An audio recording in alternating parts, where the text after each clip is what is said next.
Hello, everyone. I'm Gina Gomez with the SNAP-Ed Connection. Welcome back to our three-part series on adapting SNAP-Ed to the COVID-19 era. We are so glad that you found us here on our new webinar platform, and I hope that this makes for a better experience for our big crowd. We outgrew our WebEx account, so we had to make some last-minute adjustments, and I really appreciate everyone bearing with us for this transition, and I hope it wasn't too much of a hassle for you.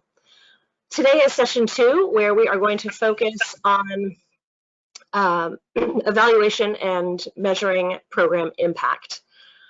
Before we get started, I'm going to go over some details, and some of these are different than before, so just keep that in mind. Yes, we are recording these sessions and plan to make them available as soon as we are able.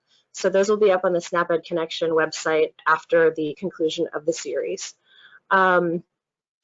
Different about this webinar platform, we have made copies of the speaker slides available to you now to download. So those are under the handouts tab.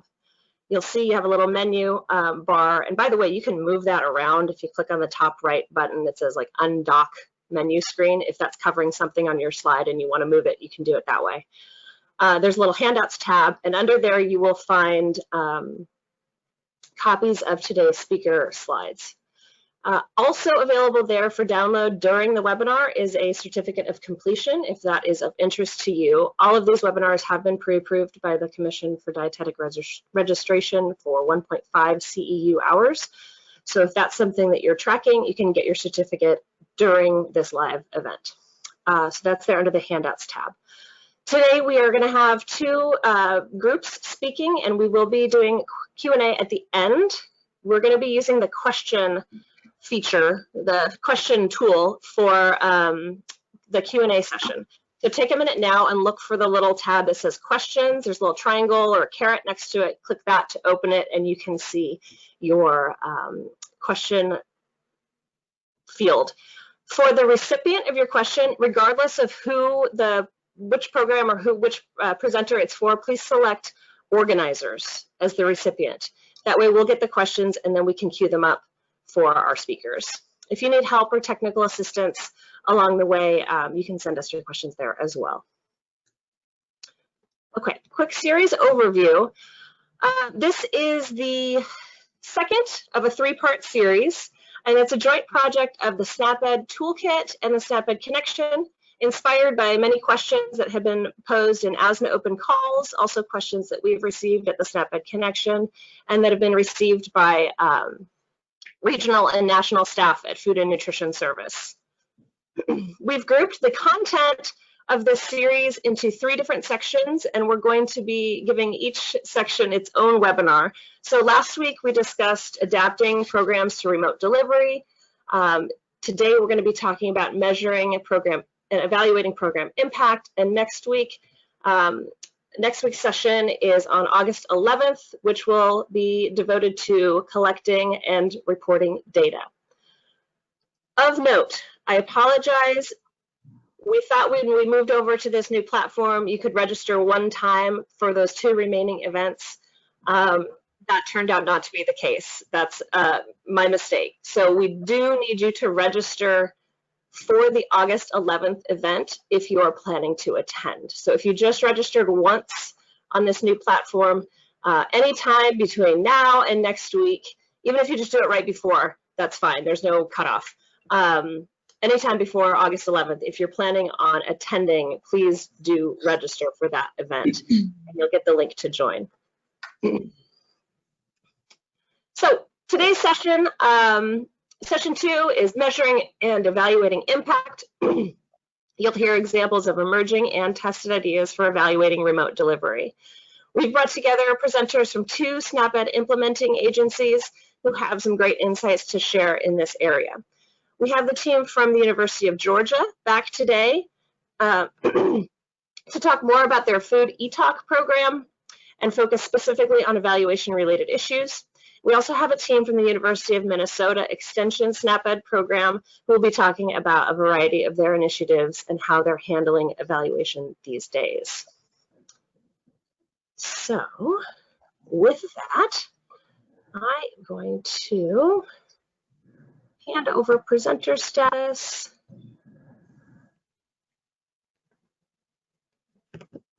to Joanna. Sorry about the delay here. And you can queue up your slides. First, we're going to hear from University of Georgia. We'll hear from Project Coordinator Eda Cota-Rivera again, and the Evaluation Coordinator Joanna Aiken. Eda Cota-Rivera has a professional background, over 30 years of experience working in community health, education, and chronic disease prevention, with over 10 of those years spent directly with SNAP-Ed and FNEP programming. She works closely with the program's principal investigators to plan, implement, and evaluate their various SNAP-Ed initiatives. Joanna Aiken serves as the evaluation coordinator for UGA SNAP-Ed program. She's been planning and implementing evaluations of the UGA SNAP-Ed projects for the last 4 years. Prior to that, prior to her role with UGA SNAP-Ed, she was completing an evaluation fellowship with the Centers for Disease Control and Prevention. She holds a master's degree in public health with a focus on global public nutrition. So with that, I will let Joanna control the slides and take it away. Thank you so very much, Gina, for that introduction and also for the opportunity to share this experience with the University of Minnesota and with the many folks that are joining us this afternoon. For our program, our outline next includes a brief overview of our UGA SNAP-Ed programming.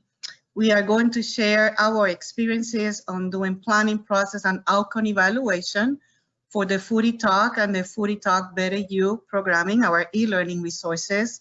And we will share some of the remote food talk evaluation experiences that we have recently acquired, translating paper surveys to online, utilizing Qualtrics, and some of the strategies to increase the response rate from our participants. Next. The University of Georgia is one of 4 implementing agencies in our state. We have been programming for about 7 years now. We strive to provide innovative, evidence-based, and culturally appropriate nutrition education and obesity prevention interventions for Georgians with low income. We base our capacity on the University of Georgia resources, the infrastructure of cooperative extension, and the collaboration with diverse stakeholders and communities across our state. This slide represents the logos of some of those organizations. We added a few from last week, if you were in attendance, that show some of the organizations that are using our e-learning resources or have used them in the past, and some of them that are very excited because we are in the planning stages of collaborating with them so the e-learning resources can be offered to their subscribers or participants. Next. Last week, our team shared the excitement of presenting at this national platform, but our excitement grew exponentially after we received all the many questions that you shared with us and some of your comments. Some of them were very complimentary, and we appreciate that feedback from our SNAP-Ed family. But I wanted to highlight some of the topics that were part of those questions. Like, for example, a question about if our programming is considered direct education. It is considered direct education because it complies with the description of years, and Joanna is going to expand a little bit more on that. It's a multimedia intervention, and it's also being approved by our regional FNS coordinator. The recruitment is done through many venues, including our program assistants that are our frontline educators or the people that work in the community. We have used social media platforms and Facebook ads, Google ads to recruit people, and many opportunities for outreach events. We also have a recruitment coordinator that will help us spread the word about our programming. There were so many questions about cost. The cost includes the components like salaries. We do have a web developer and a graphic designer in-house as part of our team. The evaluation team, content experts, contractors, social marketing, and leadership team. The cost of the commitment and the passion of the team, it's kind of difficult to gauge. But another thing that is important for us is the technical aspect. So we rely on the IT department to help us with storage of the data, servers, and the safety of it as well. This afternoon, we are going to share our experiences about evaluation, and you can always are invited to visit our website, foodtalk.org. Next. These are some of the examples that we use for promotion, and specifically during the most recent pandemic environment. On the top left corner, you'll see some pictures from the Fulton Fresh Mobile Farmers Market, and how are they using Foodie Talk? This project is providing fresh produce and curbside pickup for participants that come to SNAP-Ed eligible sites. And the participants are encouraged to finish or complete an e-learning lesson prior to coming to each event. Also on the top left corner, you see one of our ads that we display on 159 web pages across the counties, extension counties, that are helping us to promote the e-learning resources to their constituents. And also you see a copy of our Stock at Home flyer that is available both in print form or electronically, and it can be used with different events when there's food distribution sponsored by schools or food pantries and some other agencies that are using our resources.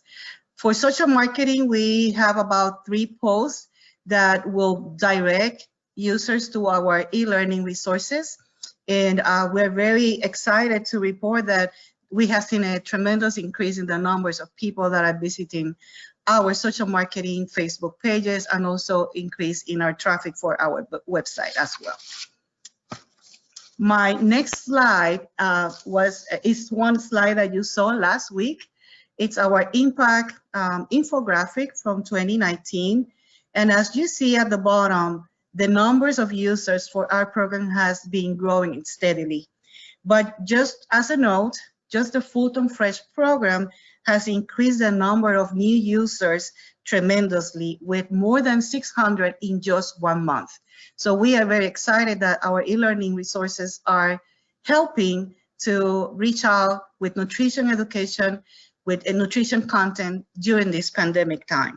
So Joanna will walk us through the rest of our presentation today, and she will share some aspects of our program. And I will come back with great news I hope that they are great news for you in ways that you can connect with our program further. Thank you, Joanna. Thank you. Okay, I am honored today to present to all of you on behalf of the University of Georgia SNAP-Ed program, and on behalf of our principal investigator, Dr. Johnson Lee, who I don't think could make it today. But before I get into kind of the meat of my talk, I wanted to give everyone a short review of UGA SNAP-Ed in case you weren't able to attend the webinar last week. So UGA SNAP-Ed is comprised of 4 main interventions, as you see here. Food Talk is our in-person programming. There are 3 curricula under that heading. Food E-Talk is our online curricula, and Food E-Talk was modeled after our in-person programming, but it was developed specifically for online use, and it is distinct from our Food Talk in person. We have a social marketing intervention, and we have an early childcare PSE intervention called Healthy Childcare Georgia. So all of our interventions here undergo extensive formative process and outcome evaluation. We also maintain an umbrella IRB so that we can conduct research with our programs. The bulk of my presentation today is just going to go over how we planned and executed our evaluation of Food E-Talk, which, as I said, is our e-learning initiative. I'm going to spend just a little bit of time at the end telling you about some early experiences we've had teaching our in-person classes in a remote setting and how we're trying to evaluate it in a remote setting as well. So just another reminder from last week, we have 2 e-learning curricula. We have Food e-Talk and Food e-Talk Better You, and both are available at foodtalk.org. So these 2 curricula make up the same e-learning intervention. Food e-Talk has 6 lessons. It has some supplemental videos, and it covers the DASH diet principles. It covers food safety and food resource management. The curriculum is included in the SNAP-Ed Toolkit as evidence-based and research tested. Food e-Talk Better You was created after Food e-Talk original was up and running, and there are 4 lessons in Food e-Talk Better You. There's some supplemental cooking and exercise videos to go along with it. And the lessons cover components of the diabetes prevention, or it covers the diabetes prevention program principles, which you might know as the DPP. For example, in Food e-Talk Better You, there's an emphasis on goal setting. And I want to also address right now one of the questions we saw from last week's attendees about how we measure and count reach, how we account for duplicated and unduplicated participants in our online learning. And I want you to know that we don't duplicate within or across these 2 curricula whenever we're reporting our reach. So when we tally up our e-learners for any kind of reporting we do, we count learners once they create a profile on foodtalk.org, and only once, regardless of if they complete the lessons from one or both curricula. Now I want to talk about the needs assessment and the formative evaluation that was conducted during development and piloting of Food e-Talk. And this slide shows a timeline of that process. So we conducted a comprehensive needs assessment and formative evaluation using a longitudinal mixed method study design. It happened over several years, and there were 64 key informants, SNAP-Ed eligible individuals who participated in both interviews and focus groups. So for simplicity, we've kind of made this process align, but Dr. Stutz likes to reiterate that the process was really more iterative. So she gathered information from key informants. She created a program, piloted it, gathered feedback, fixed the program, created another program, piloted it, gathered feedback, and so on and so on. And the key takeaways from her research are that e-learning is feasible as a nutrition education option for SNAP-Ed eligible Georgians. She documented that our priority audience does have access to the internet and they do possess digital literacy skills. She concluded that the content and format need careful consideration to motivate people to use e-learning. And people really just wanted games and videos and shorter lessons, and they wanted information about healthy habits. So Dr. Stutz published her work with Dr. Jung-Sun Lee, and those publications are cited on the next slide for you. The main purpose in doing that was to share everything they learned with all of you, with other implementing agencies looking to start their own e-learning program. And so Sarah was kind enough to join us today as a panelist. And if you have questions specifically about the needs assessment or formative evaluation, she's happy to answer them during the Q&A. So here's that slide I was talking about with just some key takeaways and the citations for her work. Okay, now we can talk about how UGA SNAP-Ed planned and carried out our process and outcome evaluation for e-learning. And if you can guess from my slide, one thing that we did is we really spent a lot of time actually logic modeling to guide the process of evaluation planning. And just for those of you who don't know, the boxes on the slide are representing the main components of a logic model that we often are using in public health. And it's just a roadmap to show how your program is using inputs to produce outputs and outcomes. And I want to put a plug in for logic modeling because I really think often the logic modeling process feels perfunctory. We feel like it's just something we have to submit with our plan proposal. And even in that case, it is a powerful communication tool, but there's really a lot of benefits you can capitalize on in just getting people to the table to create a model. And here at SNAP-Ed, we really tried, at UGA SNAP-Ed, we really tried to bring as many people to the table as possible.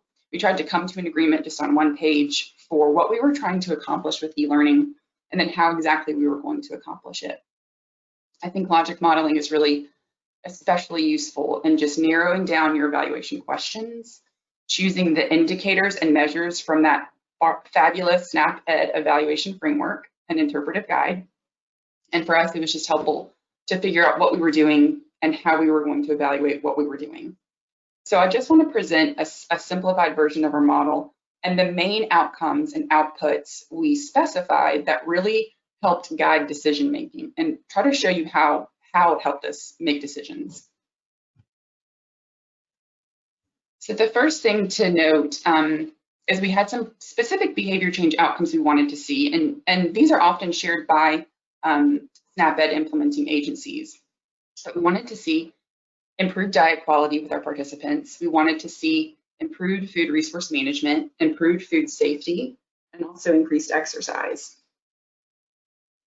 So one thing that we could tell right off the bat is that we could really shorten our evaluation surveys to just measure some of those main behavior change outcomes. And we went from our inspiration, our multi-page in-person class surveys that included a 24-hour dietary recall to just 7 questions for enrollment and exit on food e-talk. So we also realized when we piloted the program that a lot of users actually complete the lessons just in one sitting.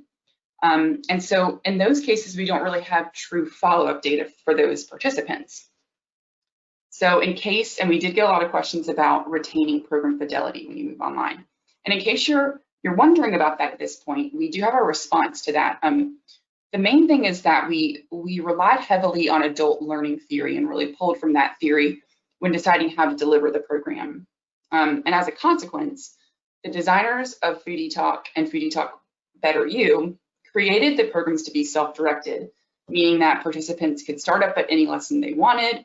There was not really a prescriptive order of lessons they had to follow. And they also incorporated some start-stop features for participants who were saying that just their life in general and their families were interrupting their learning, so that participants could start a lesson and pick it up later if they had to go away for a minute. So in this way, really, it was totally in line with program theory to see differences in how our users were completing the lessons. But it did mean that we really needed to modify our evaluation to get some better quality and more useful data. So what we realized is that we needed to focus on more of those short-term and proximal term outcomes, like knowledge, changes in self-efficacy, and intention to improve the listed behaviors. So we needed to measure those changes also as a result of completing each module individually. So also in specifying our program logic and the theory of change, we knew if a person reported improved knowledge or if they reported improved self-efficacy as a result of the lesson or intention to change their behavior, it would likely lead to behavior change down the road. With this knowledge, we made some very short, often just 1 or 2 question post-lesson surveys after each of the modules. And I will show you just a couple examples of those in a minute. But first, I wanted to show you that we were just able to directly map on some of those evaluation framework indicators right onto our short-term outcomes. Finally, what we did is we fleshed out our outputs in our model, and we really paid attention to those outputs. So we knew that the lessons we created needed to be accessible. They needed to accommodate all user types, so users who wanted to complete them all at once or complete them over the course of weeks, for instance. We wanted to reach a SNAP-Ed eligible audience, and we wanted our users to be engaged in the learning. Fleshing out these outputs, not only did we come up with a lot of strategies just to make sure that the outputs were realized, we really built into our process an ongoing tracking of these metrics. So for example, just to make sure that we were reaching our priority audience, we geofence ads on Facebook and Google to the Georgia zip codes that fall within a certain income level. We also try to work with partners like Etta was showing you with Fulton Fresh.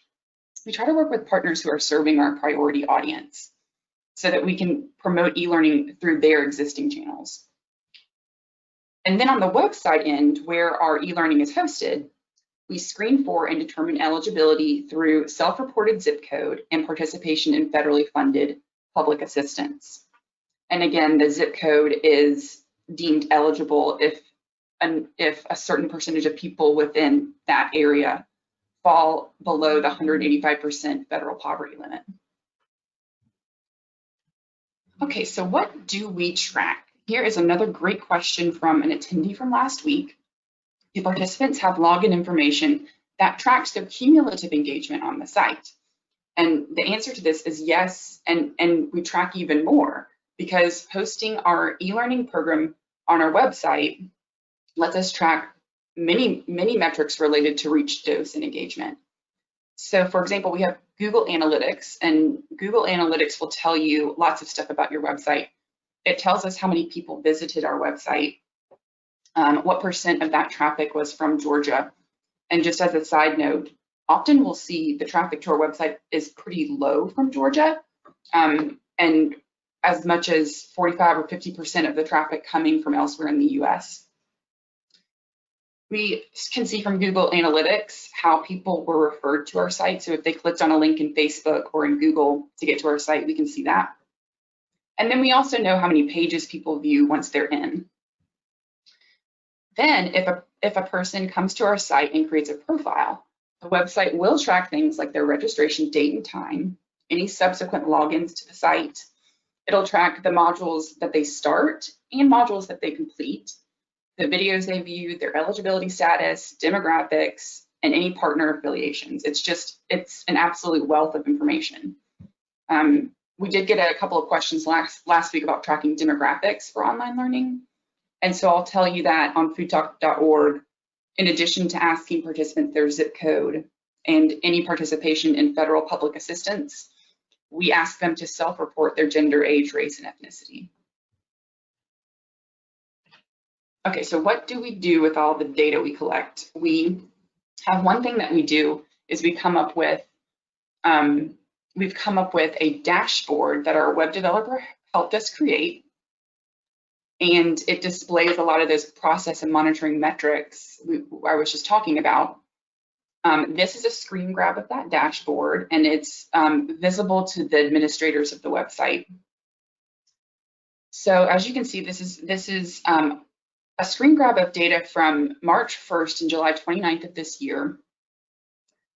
Up in the left-hand corner, you can see that as new registrations per month go, there was a big increase in June.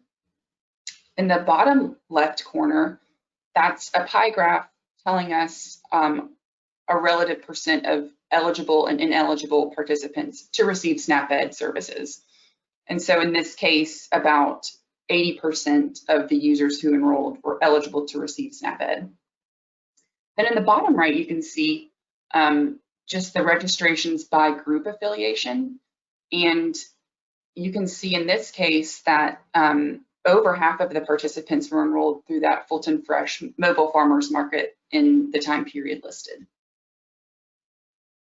So the final word on this slide is just that we really like this dashboard. We use it. We're always trying to make it better and show more things. And at the same time, you don't need a web developer to create a dashboard. Usually Excel or Google Sheets, you can create dashboards in those programs, and you can usually make them update automatically as you update data.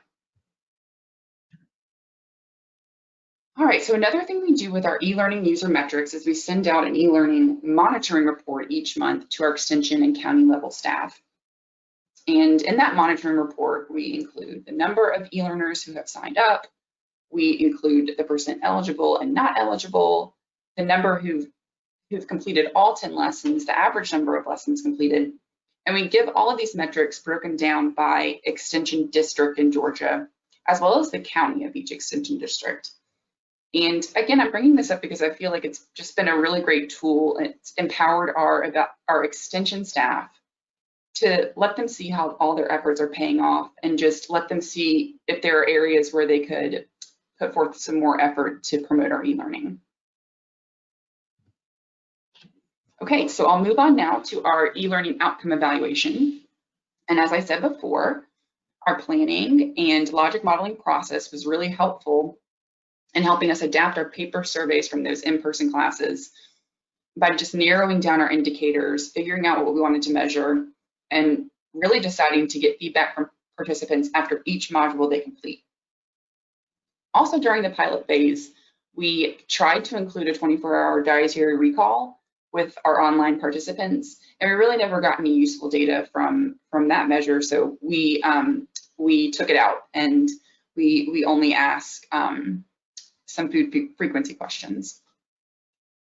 What we decided to do is just keep the surveys as short as possible. We incorporated a retrospective pretest design into a lot of questions, and I'll show you an example of that in a second. We try to measure intention, and we do this so that we can ask participants the questions after the module is complete, and we don't have to ask the questions both before and after. So here is a couple of examples. This is an example of a retrospective pretest question that we ask after one of our modules. And if you don't know what a retrospective pretest question is, there's a couple of different formats you can use for them, but basically they all do the same thing. They ask the participant at some point to think back to before an intervention or before a lesson and rate their knowledge or their self-efficacy. And then it asks them to think about now that they've completed the lesson or the intervention, how they feel about the same construct. And retrospective pretest questions aren't perfect, but they're, in my opinion, a quick and pretty effective way to just measure mainly those knowledge, skills, and attitude changes that you're hoping to see. So we made good use of these in our program. We also did a lot of intention questions, and this is the only question. This is a single question survey after one of our lessons called Keeping Track. And the lesson's about tracking your food intake and reducing your portion sizes. So it's just asking you to rate how strongly you agree or disagree that you plan to reduce portion sizes based on what you learned from the lesson. It's a low burden question and it pretty effectively assesses just the main outcome from that module. All right, so that's all I had for Food e-Talk. And so now I can spend just a couple of minutes talking about what we've done taking our in-person food talk classes into a remote setting. We've just started this, but we figure sharing our experience can generate some ideas and hopefully you guys can give us some feedback too. So here is a picture of one of our remote classes. And like I said, we've just started this. In one of our counties, we're experimenting with recording the lessons and then interacting with participants as they watch the lessons in a private Facebook group. But as you can see in this picture, in another county, we're using webcams to live stream the class to participants who would normally come to a class in person. This picture is of our Athens-Clarke County agent and her program assistants, and they're teaching their first remote class of food talk. They're teaching to the clients of the Farm RX Produce Prescription Program. And the Farm RX program is a local initiative. It provides produce incentives along with nutrition education to people with low income in Athens, Georgia. It was a great partner to start with our remote learning because all the participants are very invested in the program. Now I can talk a little bit about how we're trying to support evaluation in a remote setting. And really the main thing here is just how we have translated our paper surveys into an online format. In our case, we're using Qualtrics, and then how we're distributing and collecting those data. So before the pandemic started, we were collecting all of our paper surveys, and for Food Talk, there are 6 paper surveys collected at each of 6 lessons. And those paper surveys were sent to us at UGA SNAP-Ed, where we entered them into Excel, and we entered the 24-hour dietary recall into ASA 24. So post-pandemic, all these surveys are now in Qualtrics. And we were moved to the 24-hour dietary recall. And that's because we just haven't figured out yet a good way to collect 24-hour dietary recall data from participants online. But what we're doing, because we feel like the collecting those data was actually part of our intervention in terms of bringing awareness to what people eat.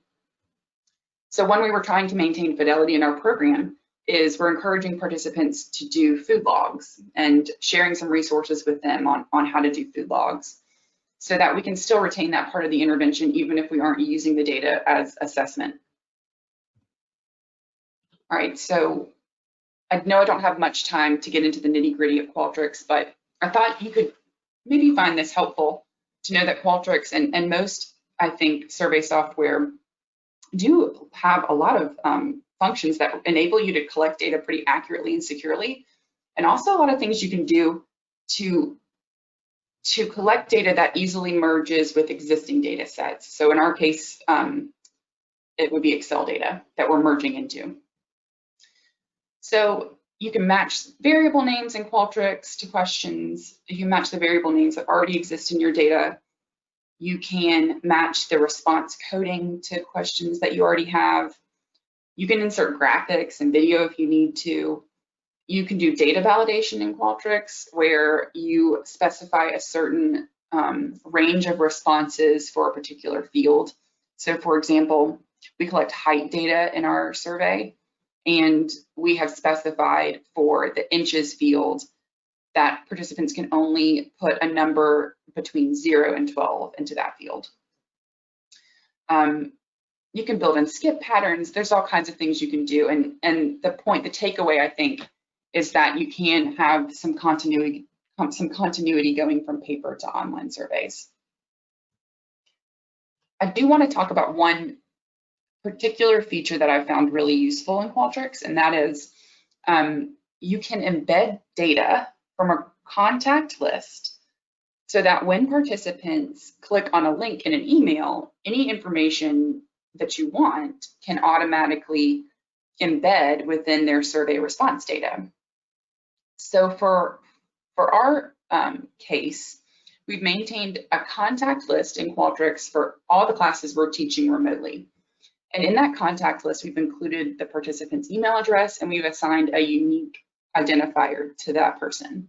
So when the participants click a link in their email to go to a survey for a class, their assigned ID just automatically populates in with their survey responses.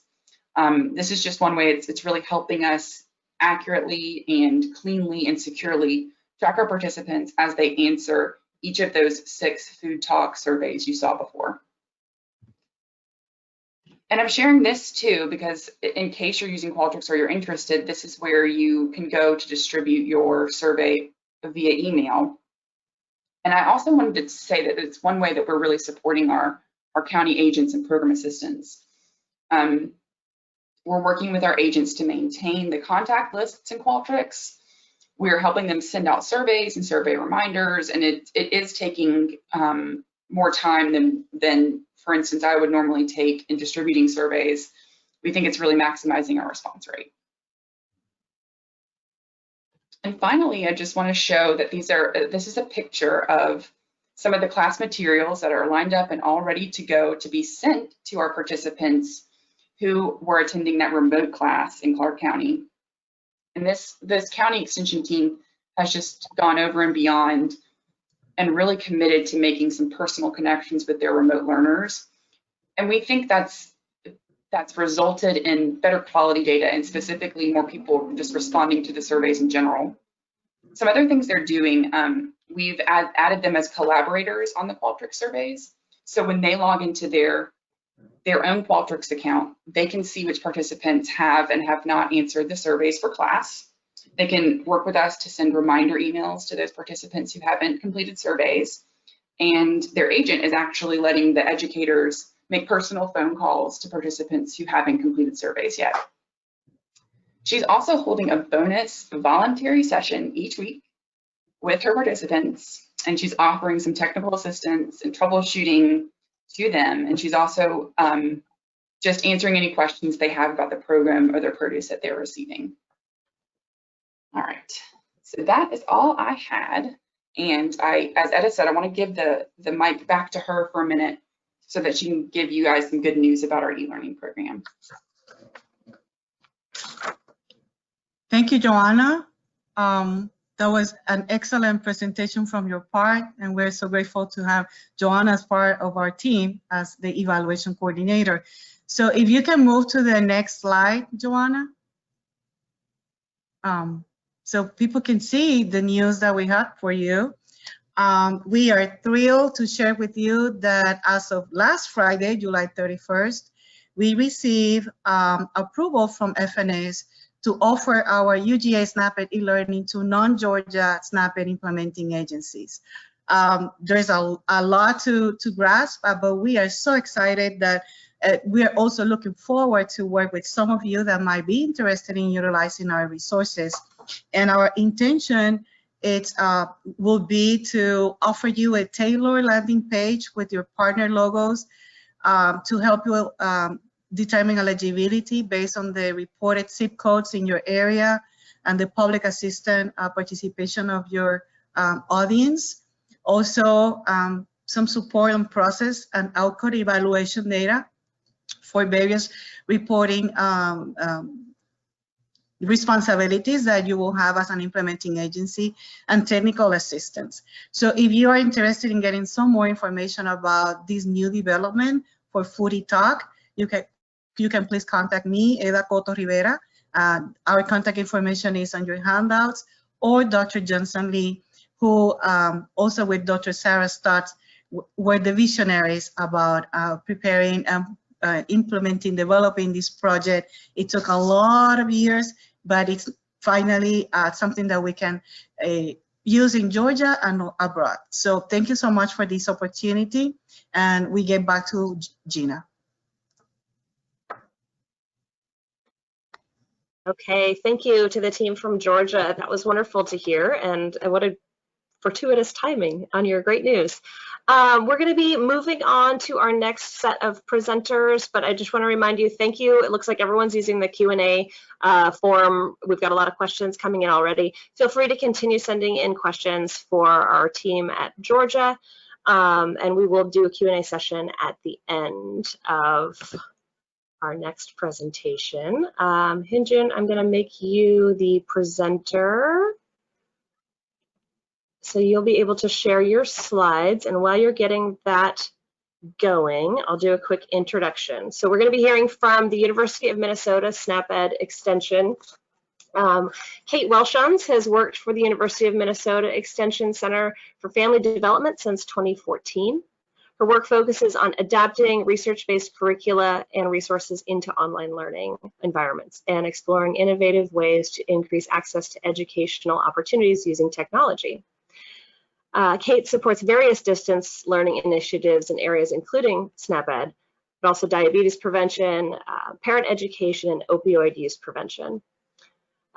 Kate will be joined by Dr. Hyunjin Kim. Dr. Kim is a research associate at the University of Minnesota Extension. He's been working with the SNAP-Ed program evaluation for 6 years, starting when he was a graduate research assistant with Extension up until now. Currently, his focus is on implementing place-based approaches for SNAP-Ed programs in Minnesota. So we can see your slides perfectly. Take it away. Thank you so much, Gina. Hello, everyone. My name is Kate Welshons, and I'm joined today by my colleague, Hyunjin Kim, and we're both honored to be representing the University of Minnesota Extension today and be a part of this discussion with our colleagues from Georgia that will be focused on evaluation and online learning. So next slide, please. We really felt it was important for us to focus our presentation today on a few key questions that we've been exploring here in Minnesota. And the first one really focusing on whether or not distance learning has any effect on SNAP-Ed outcomes and exploring what possible factors might affect those outcomes. And secondly, we also want to share some of the programmatic and organizational adaptations that we've been making and documenting in response to COVID, as well as some of the takeaways from our work thus far and what questions might warrant some further discussion. Next slide, please. So for some context, this is just a really quick snapshot focused on some of our educational offerings here in Minnesota. And of course, this is pre-COVID, so this focuses on fiscal year 2019. And the box on the far right is what we'll be talking about today. So the items listed there highlight all the different online modalities we've utilized so far to meet the needs of our communities during this time. And so the first two bullet points, those refer to our use of the online learning management system that we use here at the University of Minnesota. It's called Canvas. I'm sure several of you on the call are familiar with it. It provides a platform to teach your typical synchronous online courses. I think typically higher ed institutions use it for their 4-credit classes, but we are able to access and utilize that technology. The 3 final bullet points there, they reference more of our emerging work in the distance learning sphere, and we'll be focusing much more of our discussion on those 3 modalities today. So I'll highlight some of those efforts. Next slide, please.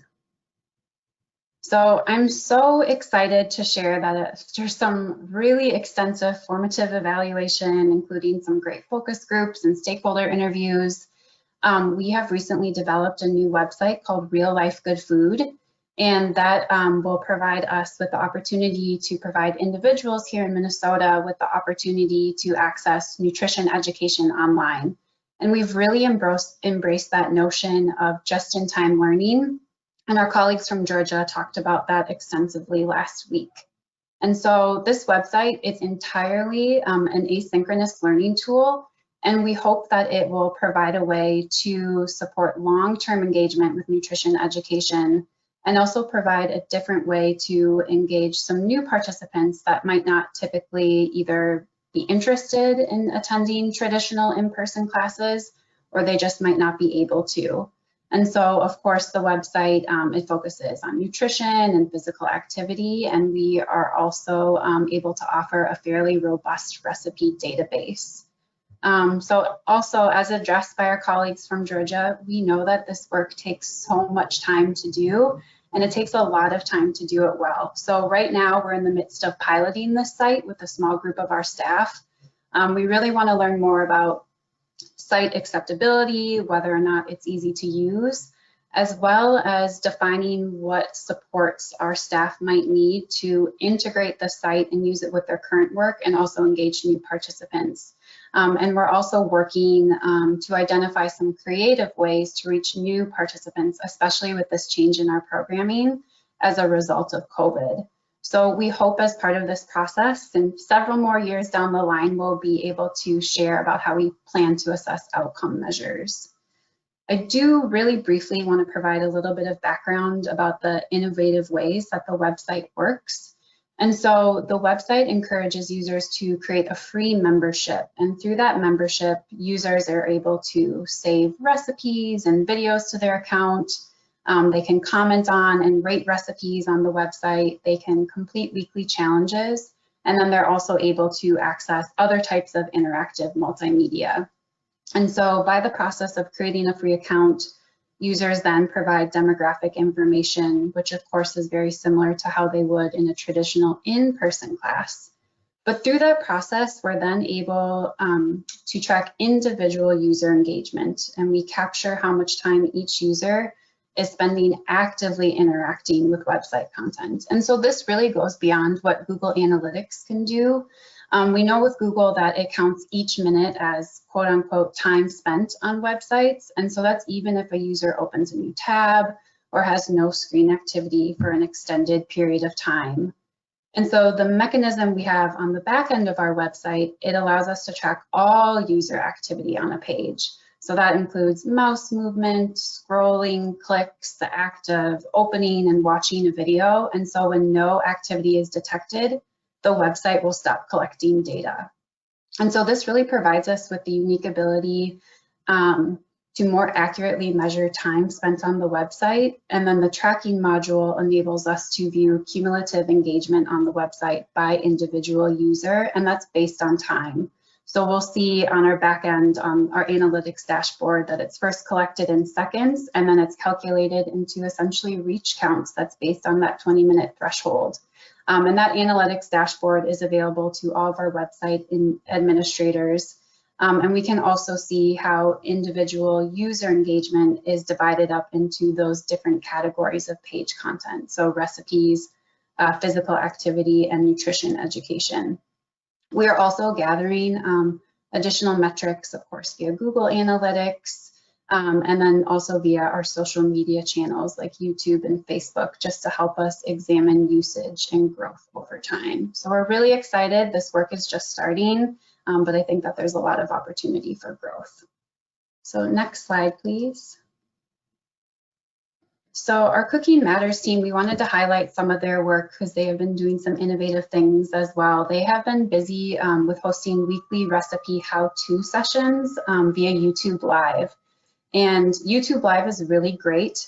We actually host it via Zoom, and then Zoom will stream it out via YouTube Live. So it's really accessible and it's super easy for both the educators and participants to use. There are some limitations with using it in terms of the evaluation data that we're able to collect, but we can certainly gather metrics on how many individuals are viewing the live or recorded versions of the video, and depending on how it's set up, if it's open to the public, you wouldn't necessarily be able to determine if individuals are SNAP eligible who are tuning in, but there are some workarounds to that. You could still use YouTube Live and just make it a private session, but it wouldn't be open to the public. And that team is really starting to explore ways that they can gather more specific data about their audience. So next slide. And so lastly, what we'll spend the majority of our time here today talking about is what we want to describe as it's our most business as usual type distance learning model.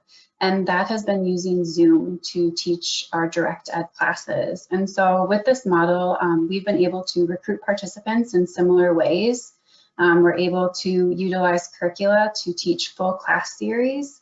And we're also able to collect standard demographic data and pre and post survey data using Seeds and Qualtrics.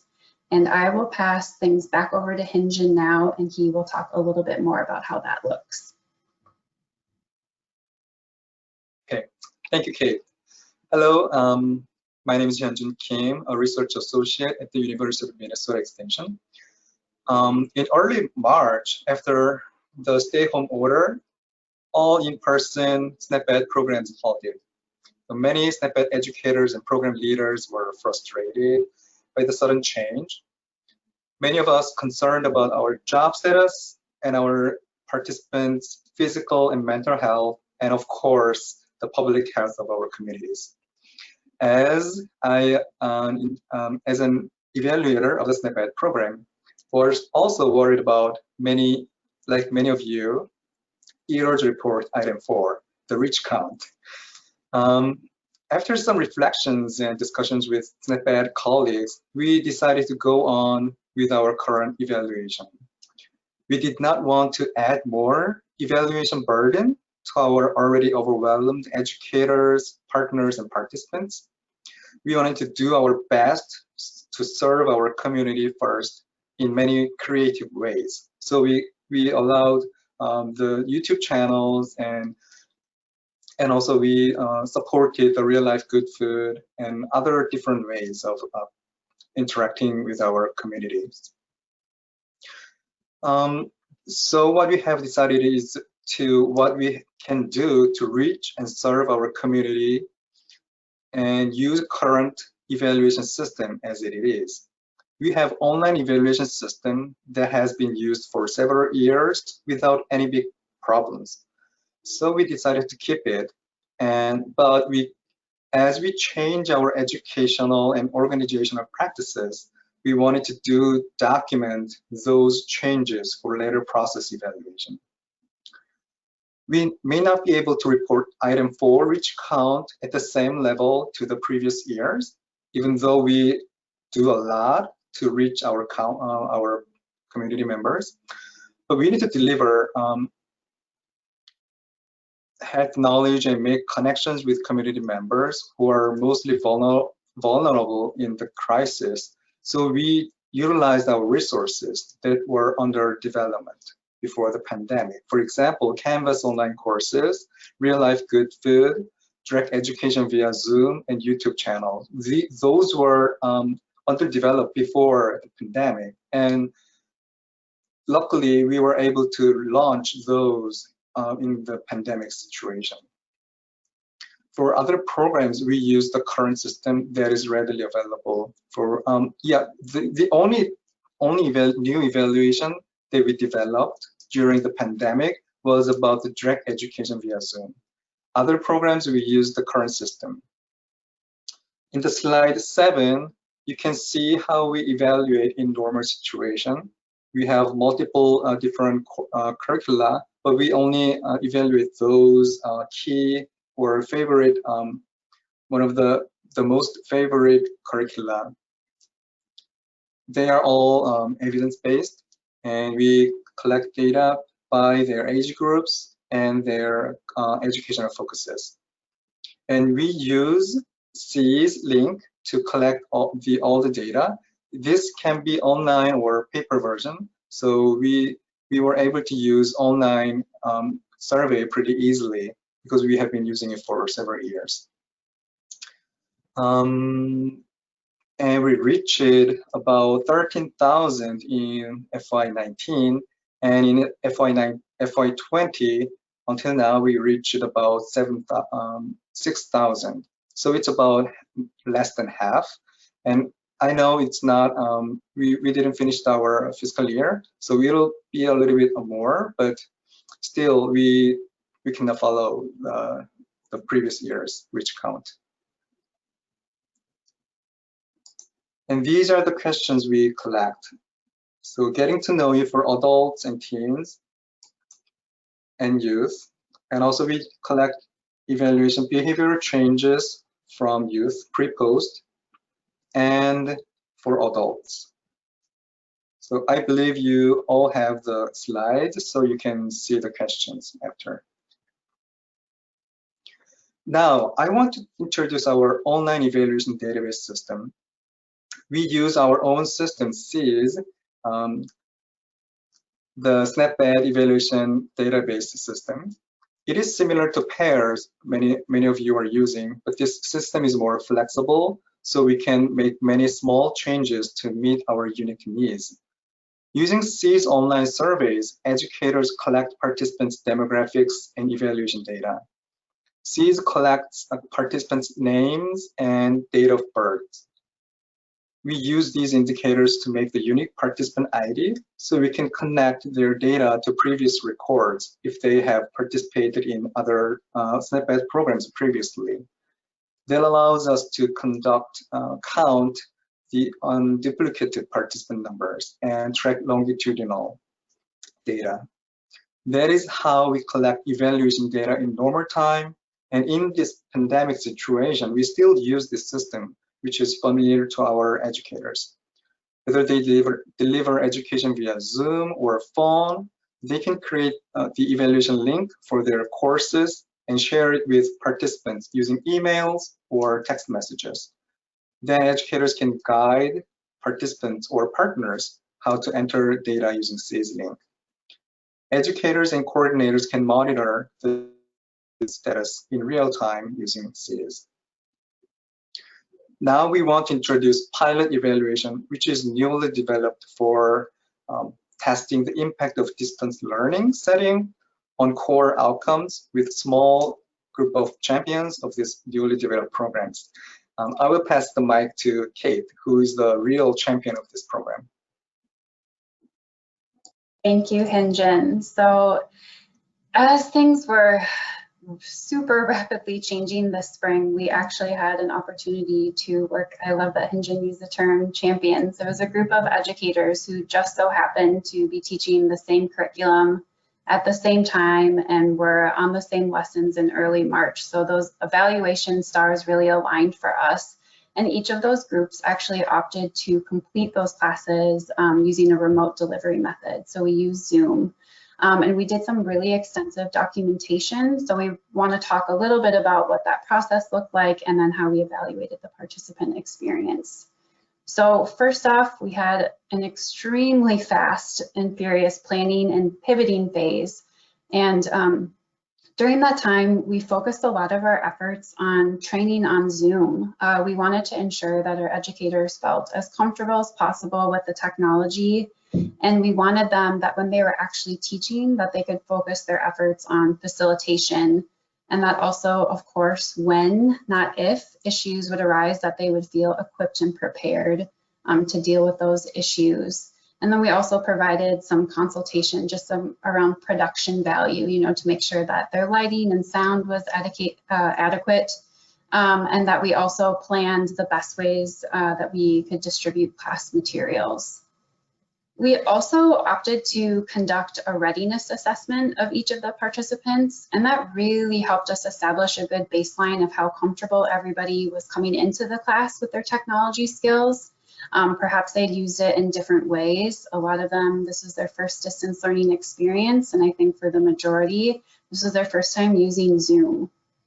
We also wanted to learn more about how they plan to access the class, so what type of device they would be using, and most importantly, whether or not they had access to reliable Wi-Fi. And if they did not have internet, we wanted to make sure that they had an unlimited data plan, as we didn't want anyone to rack up data charges by participating in the classes. And then our team also worked very closely together to comb through the curriculum and determine if there are any adaptations that were needed for each of those lessons, just to make sure that they were utilizing facilitation techniques that could easily translate to an online environment. And then once we started getting going with everything, we felt that one of the most crucial aspects of this pilot's success was all of the ongoing support that was provided to everybody. We worked with an incredible multidisciplinary team. Everyone was incredibly knowledgeable, and we could really rely on everyone's individual strengths and expertise to help guide us throughout this process.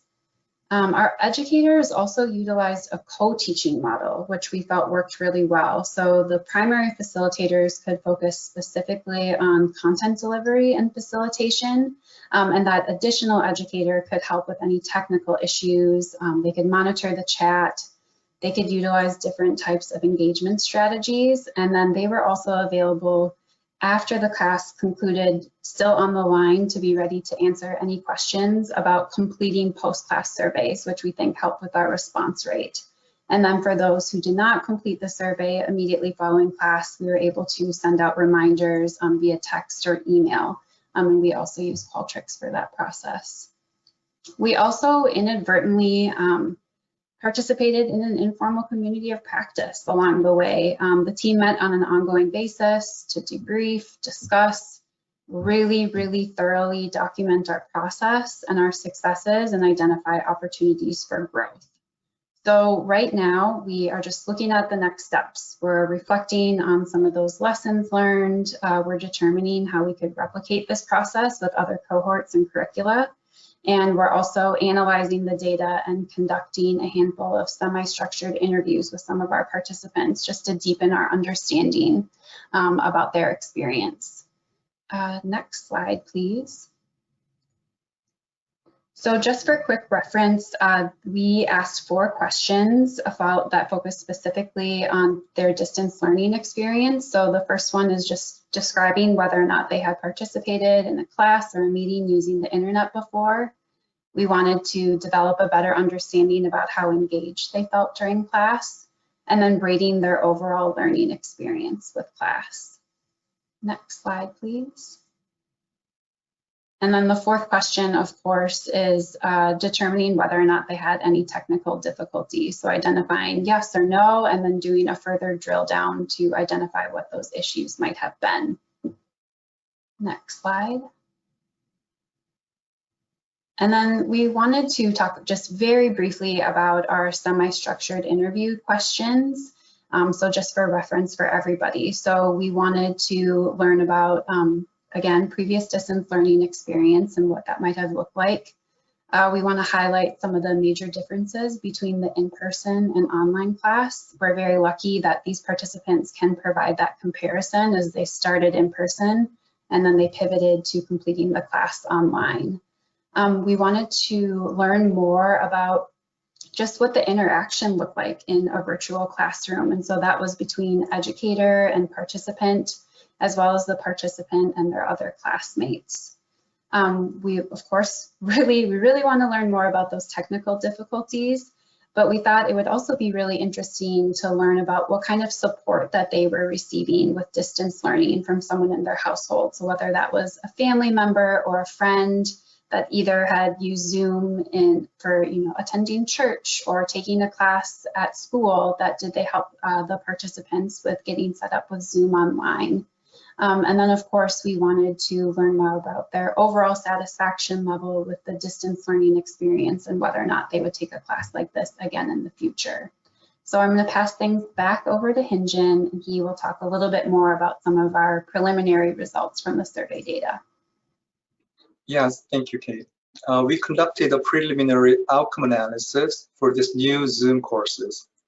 So we compare the weight loss percentages of online education participants to the normal, the regular education course participants.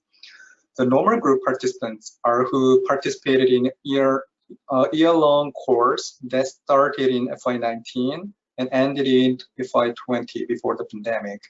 There were 57 in normal group and there were 23 in online course group.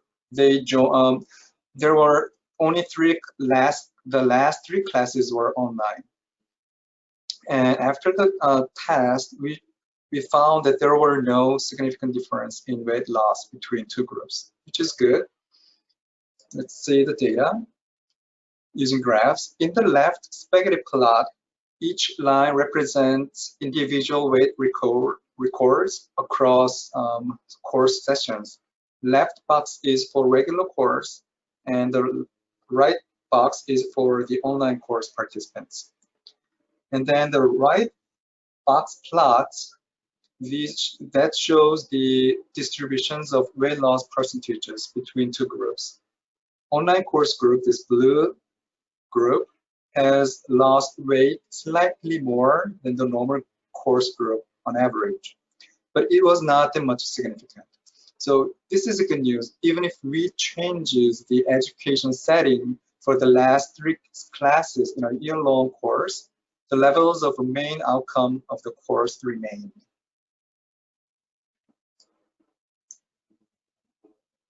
And then we did the correlation analysis among online class participants. We made hypothesis that previous distance learning experience, technical problems, level of engagement, and weight loss will be correlated to each other. However, we found there is no correlation between them in a statistically significant way. This is mostly due to the lack of variance in those measures.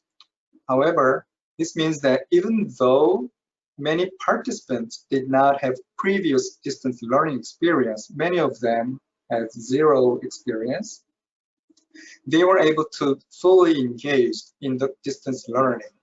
So when you look at the engagement history bar, it is pretty high.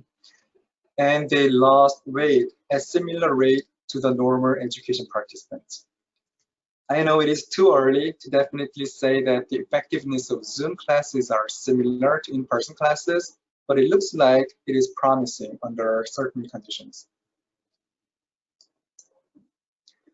Now, we will move to the process evaluation of the programming as an organization.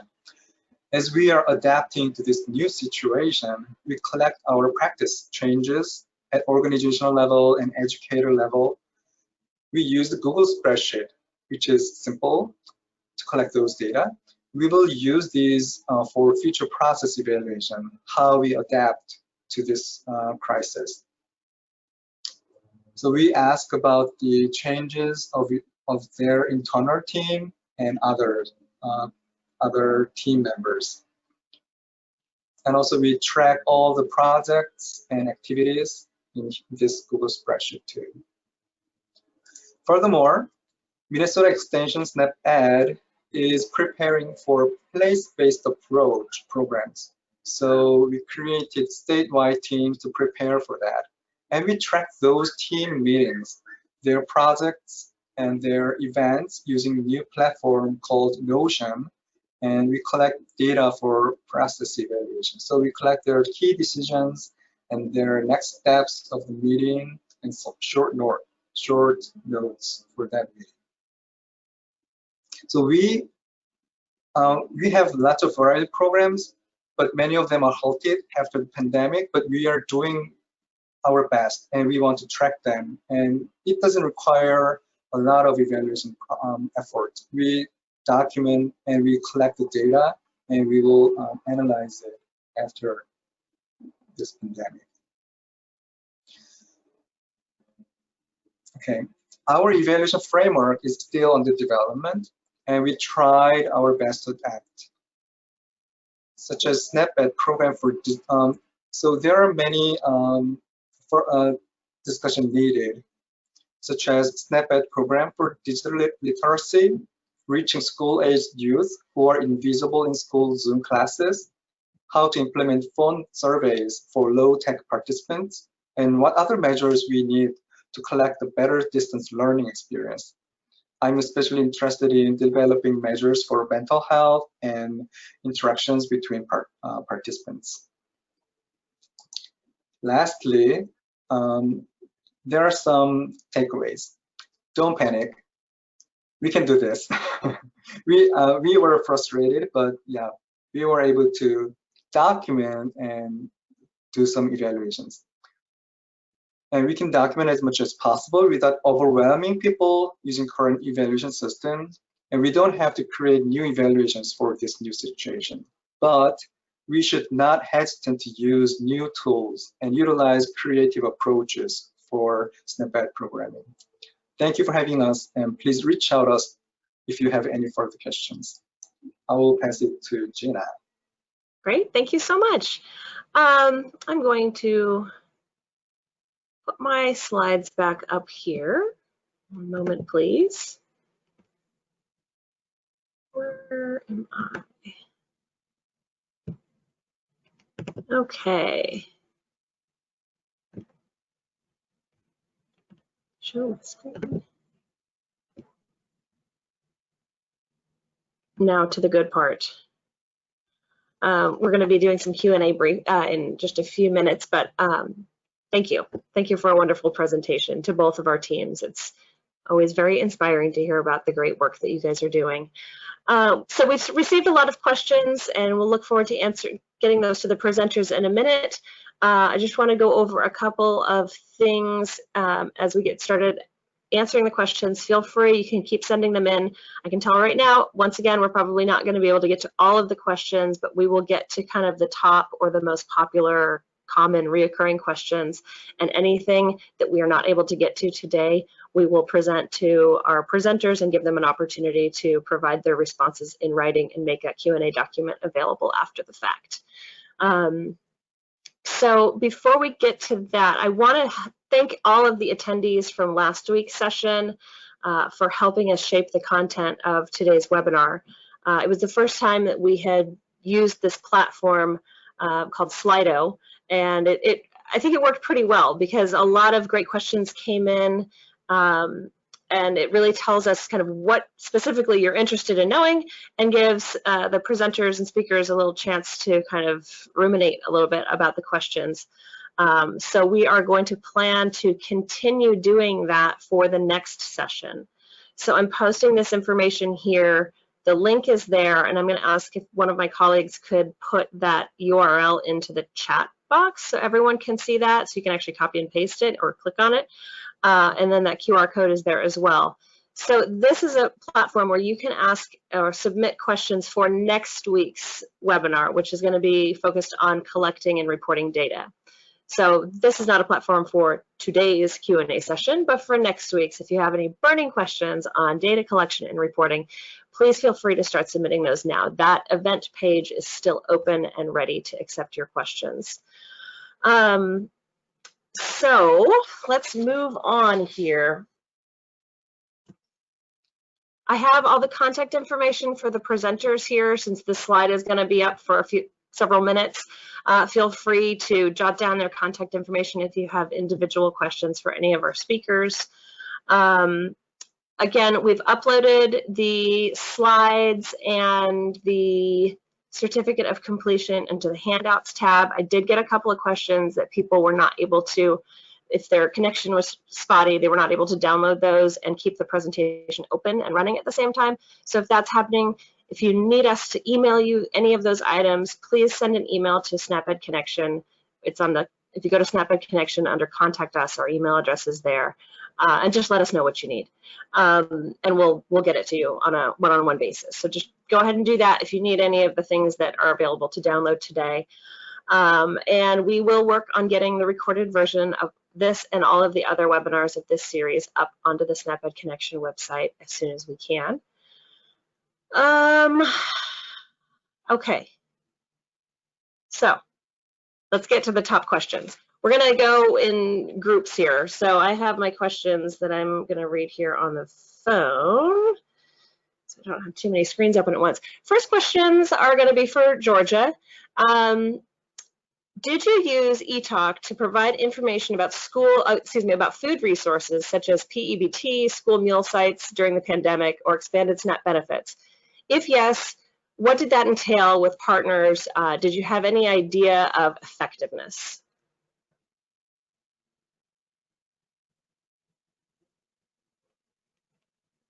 I was muted.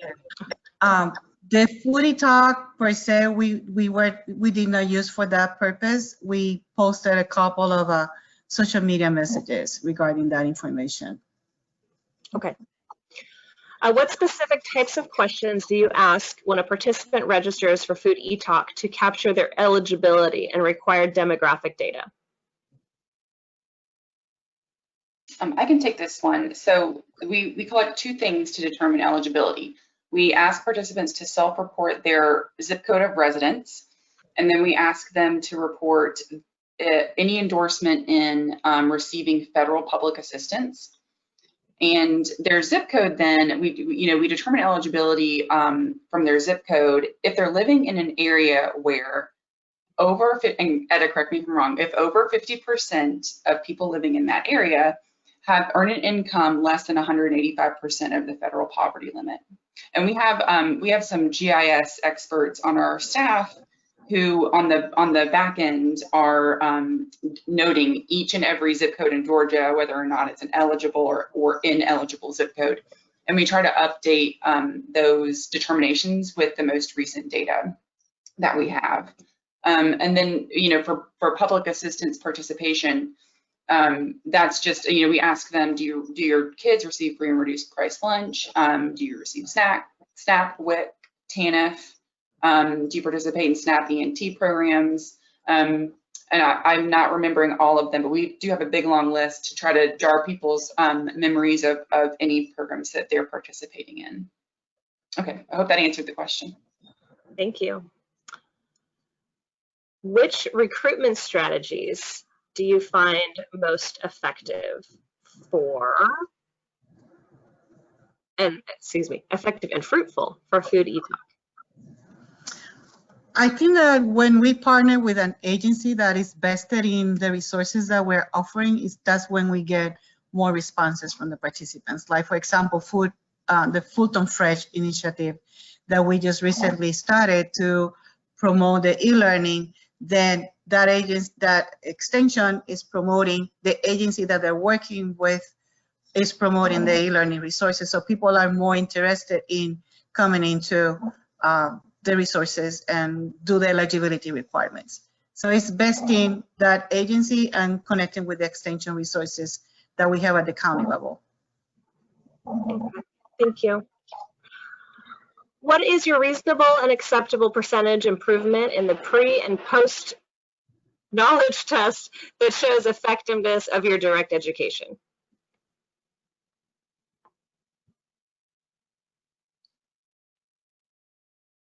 To be honest, we really aren't using our pre-post tests except for in cases where we're working with a partner who we know they're working with participants to answer or to do the modules over time. because like I mentioned in the webinar, we really don't have, on a lot of our participants, we don't have true pre and post test data. So I don't have a specific % increase or improvement.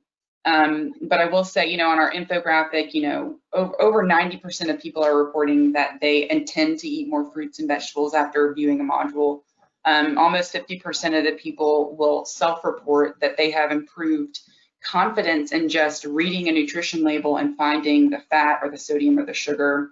Improved confidence that they can go out and exercise more often. So again, I hope that answered the question, but to be honest, we're limited in using that pre-post data.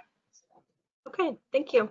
Are the materials available in Spanish or other languages? The e-learning modules are now translated verbatim into Spanish. We are considering some of the translation tools that are out there. Sometimes we are careful about the quality of the translation, but at this time, both in English and Spanish. Okay, thank you. I have more questions for your group, but I want to shift over to Minnesota just so I can make sure that we get kind of equal chance for both groups to have questions. So our top questions for Minnesota. How long has the time frame been on your pilot project? So with the Direct-Ed pilot project, that has been relatively short. We shifted to that model just as things in Minnesota were shutting down. So I want to say that was mid-March when we kind of got our state order that we were closing things down. And then of course, we were no longer going to be meeting and conducting in-person education. So we used that time to do some planning and then started in April with offering those pilot classes via Zoom, and then we finished that up in June. Thank you. Regarding the evaluating distance learning experience of the participants, did you see reoccurring themes in responses?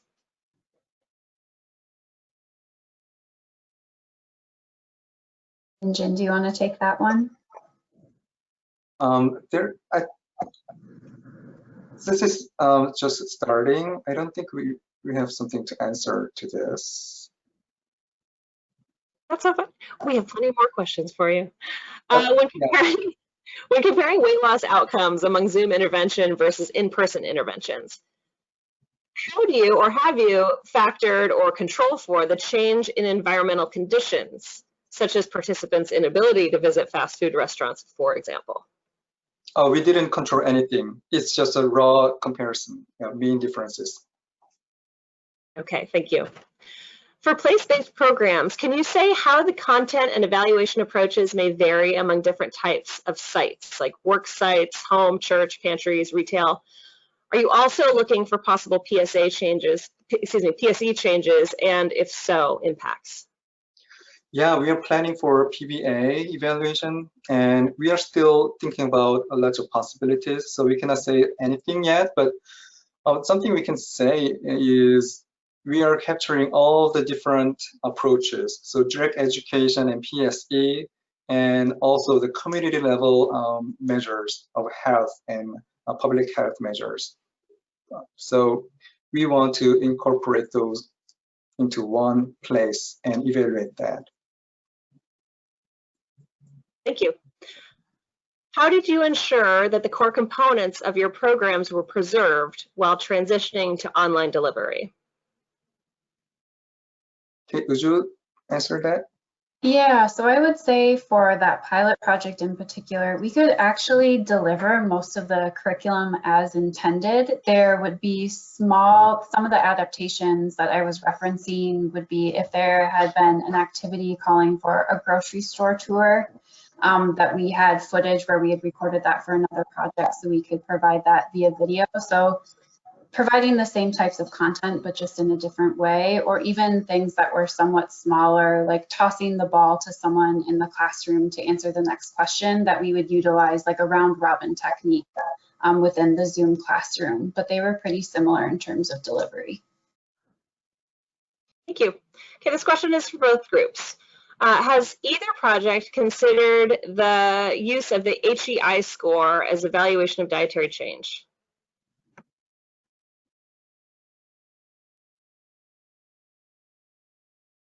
I can go if Minnesota doesn't want to take this.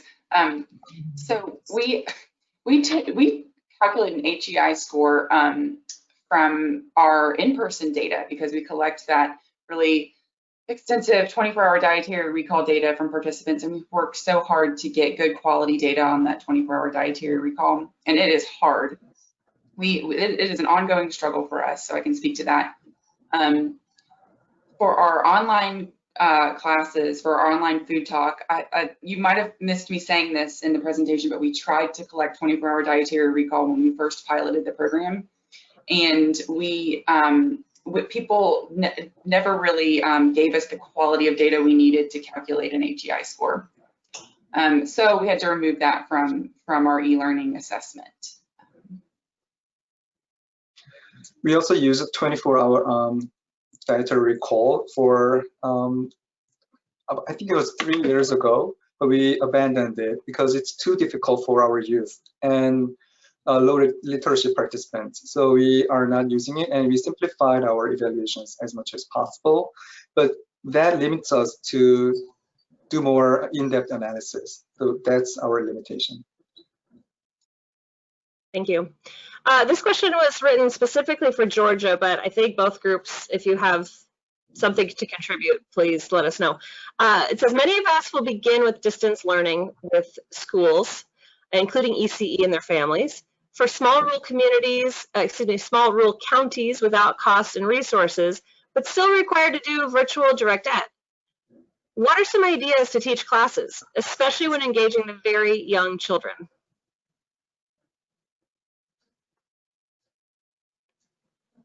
In our case for Georgia, the resources that we have presented today are tailored to adults. Of course, we had our two experts, Dr. Diane Bales and Dr. Carrie Cartwright. They're not in the presentation today, and they are in communication with their schools in 2 counties to try to gauge that, because we are trying to determine even if how the remote learning is going to happen just for regular programming and regular teaching experiences. So we don't have any responses yet, but we have initiated a communication with our partners in that area. Thank you. In case in Minnesota, we also halted many youth programs, but we are developing some youth curricula online, fully online. So we will have something near future, and we have implemented some children in garden residence curricula using Zoom, and so you have some experience, but it's really difficult to connect with them. Thank you. And this is probably the last question, again, for both groups. It's pretty general. What are some common positive and negative feedback that you've heard from participants in moving to online lessons or accessing the online lessons? Maybe end with a positive.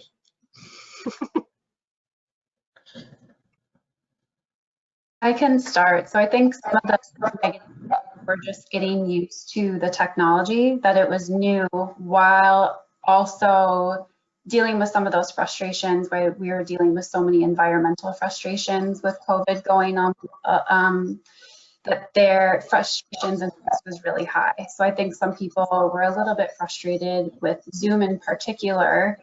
However, once they mastered some of those skills, I think the positives were, wow, I can just tune in from my kitchen. I don't have to drive 45 minutes to attend this class.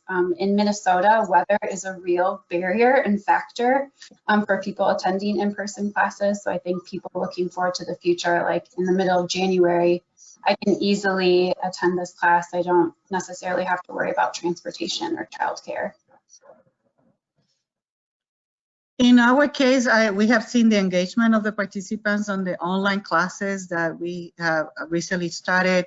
And because we are providing some materials that they get at home, that interaction has been very successful, because they can tell us, I received my package, this is what I see, and they share their excitement about that opportunity. and definitely seeing them connecting from home, from their kitchen or their beds or wherever they're connecting with us as well. But I would like to ask Sarah her experiences about people using our e-learning, and if she wants to share some of her ideas and some of her experiences. Yeah, thank you, Etta, and hi everyone. I was presenting last week and lucky enough to get invited back this week. But just echoing what Kate shared, I mean, certainly I'm speaking about Food E-Talk, which again was designed to be intentionally asynchronous.